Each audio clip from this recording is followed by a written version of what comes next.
I hope आप लोग अच्छे होंगे। म्यूचुअल फंड सही है, सबको पता है। बट जब मार्केट इतनी बढ़ चुकी हो, लाइफ टाइम हाई पे हो, तब म्यूचुअल फंड कौन सा सही है। आज इसी चीज़ पे हम डिस्कस करेंगे और मैं बताऊंगा कुछ ऐसे ट्रिक्स जिससे आप मैक्सिमम बेनिफिट उठा सकते हो। देखिए, सबसे पहली बात तो है, हमें जब भी म्यूचुअल फंड्स की हम बात करते हैं तो हम लॉन्ग टर्म व्यू रखते हैं अपना। तो म्यूचुअल फंड जब भी आप सेलेक्ट कर रहे हो तो एटलीस्ट आपको 5 ईयर की परफॉर्मेंस देखनी है, क्योंकि अगर आप 2020 से अगर आप उसकी परफॉर्मेंस मेजर करोगे तो आपको हर एक म्यूचुअल फंड परफॉर्म करता हुआ दिखाई देगा। तो हम जो जाहिर सी बात है, जिन्होंने 5 साल में अच्छा परफॉर्मेंस दिया है, तो वो कोविड से पहले की सिचुएशन में भी ओवरऑल परफॉर्म कर रहे थे, तो हमें उन पे ज़्यादा फोकस करना है। तो आइए इसकी एक कुछ 2-4 ट्रिक्स हैं जो मैं आपको बताने की कोशिश करता हूँ, और वीडियो के साथ पूरा बने रहिएगा, तभी आपको कंसेप्ट समझ में आएगा। क्या ट्रिक्स हैं वो आपको समझ में आएंगी, किस तरह से आप मैक्सिमम बेनिफिट उठा सकते हो म्यूचुअल फंड्स का। कोई ऐसी बहुत रॉकेट साइंस नहीं है इसमें, सबको ही पता होता है। और चैनल जरूर सब्सक्राइब कर लीजिएगा ताकि आपको और भी आइडियाज़ मिलते रहें। एक चीज़ हमें और ख़ास ध्यान रखना है कि जो हमारा पैसा पड़ रहा है म्यूचुअल फंड में भी, तो पूरा पैसा आप स्टॉक की तरह म्यूचुअल फंड में, ये नहीं है कि आप पूरा पैसा एक ही म्यूचुअल फंड में लगा दो। Your portfolio should be diversified, so as your mutual fund should be diversified also. तो आप जो है कुछ पैसा जो मैक्सिमम है वो आपका लार्ज कैप मल्टी कैप में जाएगा, कुछ मिड कैप में, कुछ स्मॉल कैप में, और कुछ अगर जरूरत पड़ी तो थीमेटिक फंड्स में भी आप कर सकते हैं। देखिए, आज हम वो सारी सब चीज़ें यूज़ करेंगे जो कॉमनली यूज़ होती है। मनी कंट्रोल ऐप हर कोई जानता है।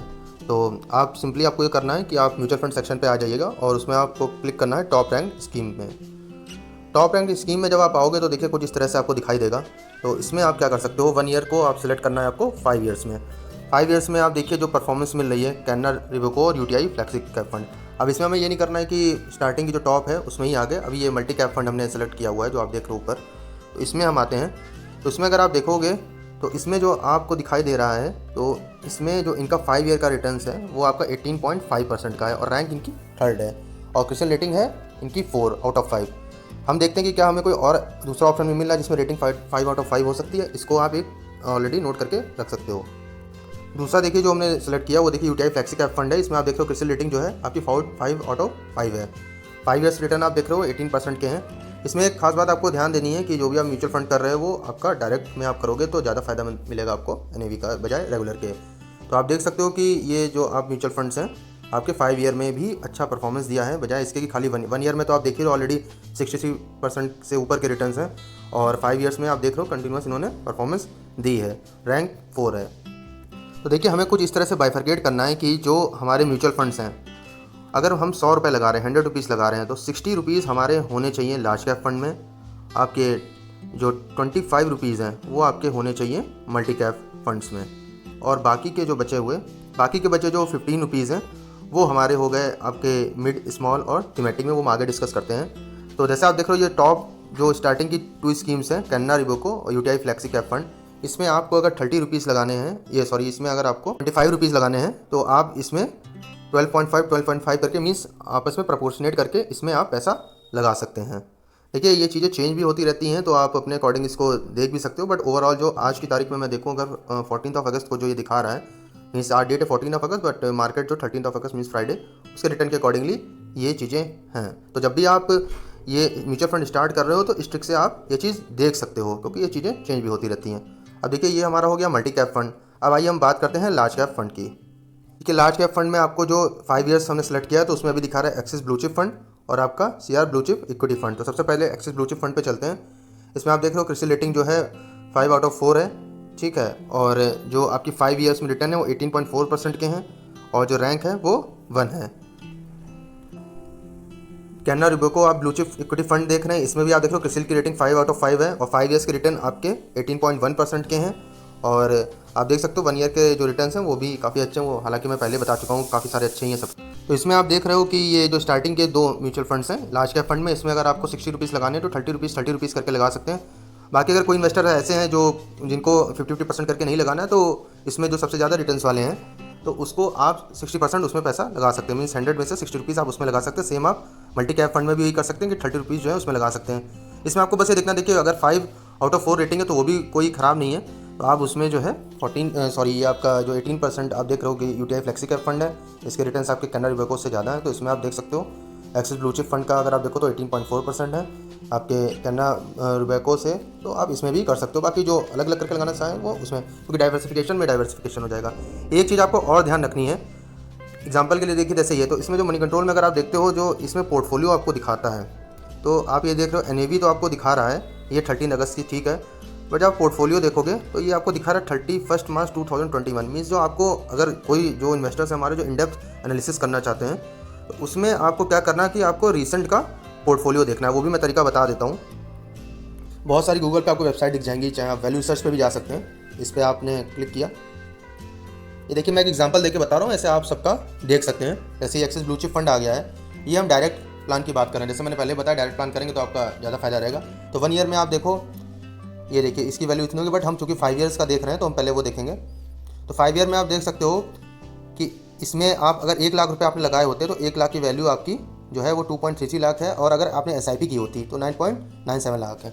देखिए एक चीज़ में बहुत ध्यान रखिएगा, अगर आप म्यूचुअल फंड कर रहे हो खासकर इस लेवल पे, तो आप SIP करके चलो। SIP करते हैं तो आपकी वैल्यू जो है एवरेज यूनिट्स आपकी एवरेज होती रहती है। मार्केट आपको पता है कि फ्लक्चुएट करती रहती है। एग्जांपल के लिए मान लीजिए अगर किसी ने यहाँ पे लमसम कर दिया, तो अगर निफ्टी आपकी 16,500 पे अगर ट्रेड कर रही है, तो जिस फंड पे उसने लगाया है उसके आपको जो भी शेयर्स हैं वो तभी परफॉर्म करेंगे कि जब उन स्टॉक्स की वैल्यू अभी प्रेजेंट लेवल से ज़्यादा बढ़े। SIP करते हो तो अगर देखिए स्टॉक नीचे भी जाते हैं तो आपकी चूँकि मंथली चला करती है, तो अगर मार्केट ऊपर नीचे भी हो रही है तो वैल्यू आपकी एवरेज होती रहती है।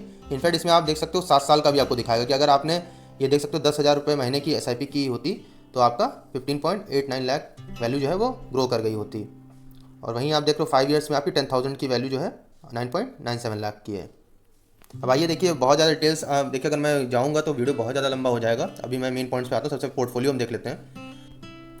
पोर्टफोलियो आप देख सकते हो कि जो टोटल नंबर ऑफ स्टॉक है वो 33 हेल्ड करें। देखिए जिन लोगों को नहीं पता, तो अगर आप मनी कंट्रोल वगैरह पे देखते हो तो उसमें टॉप 10 होल्डिंग्स दिखाता है, बट म्यूचुअल फंड जो इन्वेस्टर्स होते हैं वो एक बकेट ऑफ स्टॉक्स लेके चलते हैं। अब टॉप 10 होल्डिंग्स तो जाहिर सी बात है आपको वो शो करती हैं अगर वो परफॉर्मेंस हो रही है। तो म्यूचुअल फंड में चूँकि उनकी आप देख सकते हो कि ज़्यादा है तो परफॉर्म करेंगे, खास करके स्टार्टिंग के जो टॉप 2 स्टॉक्स होते हैं। तो टॉप 10 स्टॉक्स की आप देख सकते हो इसमें भी 63.98% की है, टॉप 5 स्टॉक की 41.85% की, और टॉप 3 सेक्टर्स की 60.13% की। अब देखिए डायरेक्ट हम आते हैं इस पर टॉप 10 होल्डिंग्स पे। आप देख सकते हो जो ये आपको स्टार्टिंग में एरो दिख रहा होगा, तो इन्फोसिस की अगर एग्जांपल है, इसका मतलब कि इनमें इन्होंने कोई भी अभी चेंजेस नहीं किए। बजाज फाइनेंस आप देख सकते हो ये वहाँ से ऊपर गया है, इसमें मतलब इन्होंने होल्डिंग्स बढ़ाई हैं, ये देख सकते हो। बाकी इसमें डिटेल्स दी हुई हैं।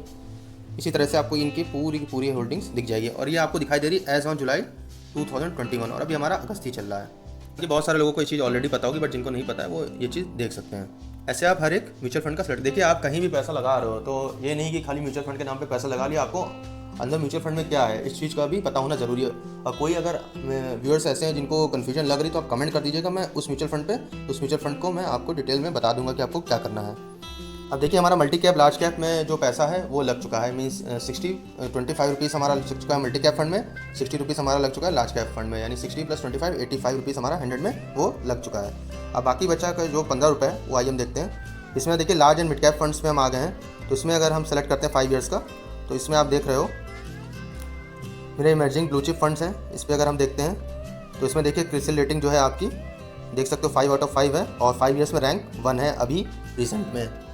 पोर्टफोलियो आप इसमें देख सकते हो। बाकी जो है आप डायरेक्टली जाकर जो भी मैंने तरीका बताया उसमें भी डिटेल्स में देख सकते हो। ये 30 जून तक की है। इसमें आप देख सकते हैं कि इसमें जो क्रिसिल रेटिंग है आपकी 5/3 है। तो हमको सिंपली काम ये क्योंकि आप देख रहे हो कि जो 5 ईयर का रिटर्न भी काफ़ी बढ़ के है। इसे LIC MF का आप देख सकते हो 17.6% का है, मेरे इमर्जिंग ब्लू चिप फंड का 21.1% का है। तो आपको सिंपली इसको सेलेक्ट कर लेना है। Large and mid cap fund का मतलब ये हो गया कि देखिए कंपनी जो है लार्ज और मिड दोनों में लगा रही हैं, और नीचे देखिए मिड कैप फंड है। मिड कैप फंड का मतलब हो गया कि मिड कैप कंपनीज में ज़्यादातर लग रहा है। तो जो बाकी के बचे हमारे 15 रुपये हैं, तो आप काम एक ये कर सकते हो उसमें कि इसमें जो आपका 15 रुपये बचा आपने 5 मीन्स 5, अब मैं रुपये बात कर रहा हूँ परसेंटेज, आप उसके अपने अकॉर्डिंगली देख सकते हैं कि 5% आपने इसमें लगाया। तो टोटल हमने 90% अभी तक यूज़ कर लिया है। बाकी अभी हमारे पास 10% बचा हुआ है। खाली प्योरली मिड कैप फंड की बात करें तो आप देख सकते हो कि एक्सिस मिड कैप फंड है।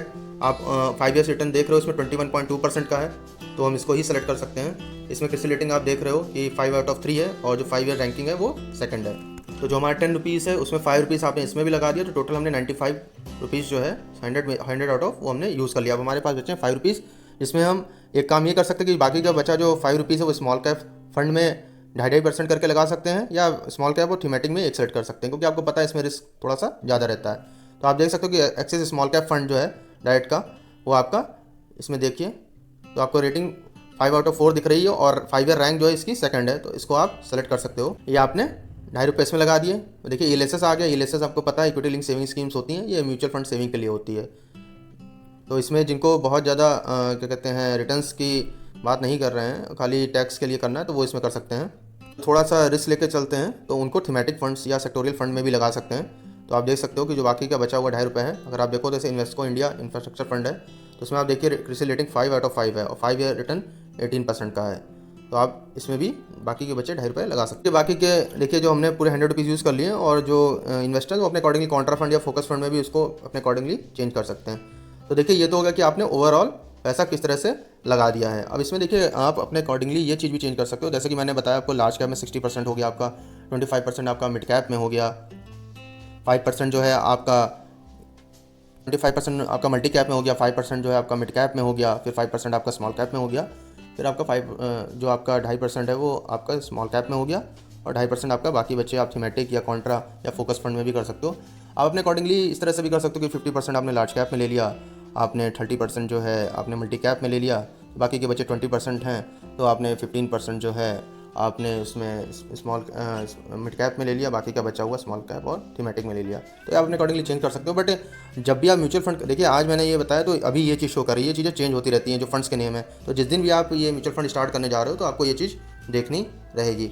दूसरा तरीका देखिए ये है कि आप जब भी म्यूचुअल फंड सेलेक्ट करो, एक तो तरीका है कि आपने कंपनी में डायरेक्टली लगा दिया तो एक पर्टिकुलर डेट सेलेक्ट हो जाती है, तो उसमें आपका फंड कटता रहता है, ठीक है। तो आप इसमें जो लोग के पास डीमैट अकाउंट है वो काम ये कर सकते हैं। देखिए म्यूचुअल फंड भी आपको खरीदनी तो यूनिट्स ही हैं, तो जिस दिन देखिए मार्केट गिरी हुई हो उस दिन आप खरीदिए, तो एनएवी आपको सस्ती मिल जाएंगी। तो सस्ती एनएवी में देखिए पैसा तो उतना ही लगना है, तो यूनिट्स बढ़ के मिलेंगी। तो उस तरह से भी आप कर सकते हैं। आगे देखिए मैं एक नेक्स्ट वीडियो लाऊंगा जिसमें इस म्यूचुअल फंड्स जो हैं उसको और किस तरह से आप उसका मैक्सिमम बेनिफिट ले सकते हो।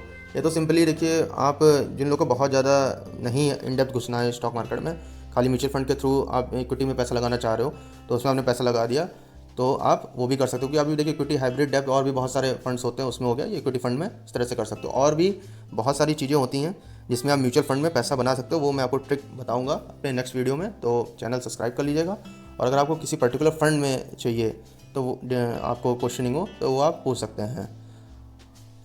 और म्यूचुअल फंड का देखिए अगर आप बात कर रहे हो तो आपका नज़रिया लॉन्ग टर्म का ही होना चाहिए। शॉर्ट टर्म में म्यूचुअल फंड्स में आपको भी पता है ऑलरेडी मार्केट बढ़ी हुई है, तो ऐसा भी हो सकता है करेक्शन आता है तो आपको जरूरत है कि पैसा इक्विटी मार्केट में वही लगाइए जो आप होल्ड करके चल सकते हो। अपनी रोज़मर्रा की ज़िंदगी का पैसा लगाने का कोई मतलब नहीं, क्योंकि कहीं आपको ज़रूरत पड़ गई, पता चला मार्केट उस टाइम पे नहीं परफॉर्म कर रही है तो आप पैसा बेकार में लॉस में काटो, या फिर कहोगे स्टॉक मार्केट में ये पैसा ही नहीं बनता है। लॉन्ग टर्म में आप देखोगे किसी भी अच्छी चीज़ में तो आपको पैसा बनता हुआ दिखाई देगा।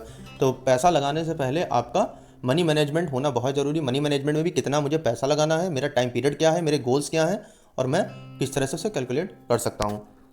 आप एक काम ये भी कर सकते हो कि आप SIP कैलकुलेटर की ऐप मिल जाएगी, आप उसमें आप अपना अमाउंट और कितना टाइम पीरियड है उसमें कर सकते हो। उसमें आप कंपाउंडिंग भी देख सकते हो किस तरह से बनती है। इस तरह से कोई भी आपको ऐप मिल जाएगी, उसमें आप SIP कैलकुलेटर पे गए और मान लीजिए एग्जांपल के लिए आप जो है SIP अमाउंट इसमें जो है आपने 10,000 रुपये महीने की चला रहे हैं, ठीक है। और इसमें टेन्योर आपका एग्जांपल के लिए अभी छोटा लेते हैं 5 का, मान के चलते कि 10% भी जो है आपका 5 ईयर्स में देता रहा, तो आप इसमें जब कैलकुलेट करोगे तो देखिए 60,000 पे आपको 780 मिला। अब इसमें देखिए कंपाउंडिंग कैसे वर्क करती है। वहीं देखिए अगर रिटर्न हम 10% लेके चल रहे हैं, ठीक है, तो अगर इसको ही हमने 10 ईयर्स कर दिया तो आप देख सकते हो कि 6 लाख की वैल्यू होनी चाहिए, 12 लाख नीचे वैल्यू जो है आप देख लो किस तरह से बढ़ गई। यही आप टेन्योर बढ़ाते जाओगे 15 ईयर्स का तो आप देख लो कि वैल्यू किस तरह से बढ़ रही है। और जाहिर सी बात है अगर लंबा टाइम पीरियड हम लेके चलें तो रिटर्न्स भी हमारे बढ़ेंगे। तो 10% की जगह आप देख रहे हो कि देखिएगा अपनी कितना बड़ा डिफरेंस आया। हमने खाली 10% का रिटर्न लेके चला है तो आप ये देख सकते हो कि वैल्यू आपकी इतनी आ रही है, और वहीं अगर रिटर्न हमने 15% के कर दिए तो आप देख लो कितना मैसेज चेंज आ गया। तो म्यूचुअल फंड्स में पैसा इसीलिए बनता है लॉन्ग टर्म में जो कंपाउंडिंग होती है। तो कोई भी आदमी को जो भी थोड़ी बहुत भी अर्निंग कर रहा है अपने फ्यूचर गोल्स को लेके, वो पैसा म्यूचुअल फंड में जरूर लगाना चाहिए। मार्केट गिरी हुई हो तो लमसम फॉर्म में कर ले या SIP फॉर्म में कर सकता है। अब देखिए दूसरा तरीका हमारा ये है कि हम ये भी पता कर सकते हैं कि अगर हम फाइनेंशियल गोल हमारा एग्जांपल के लिए मान लीजिए अगर 1 करोड़ रुपए का है, हमें 1 करोड़ रुपए कितने साल में कमाने हैं। मान के हम चल रहे हैं कि जो है 10 साल में हमें कमाने हैं और रिटर्न 12% का ही ले लेते हैं, तो हमें कितने रुपए महीने की SIP करनी पड़ेगी 43,041 रुपीज़ की। और इन्वेस्टेड अमाउंट आप देख सकते हो कि इतना आया आपका लगभग 51,64,862।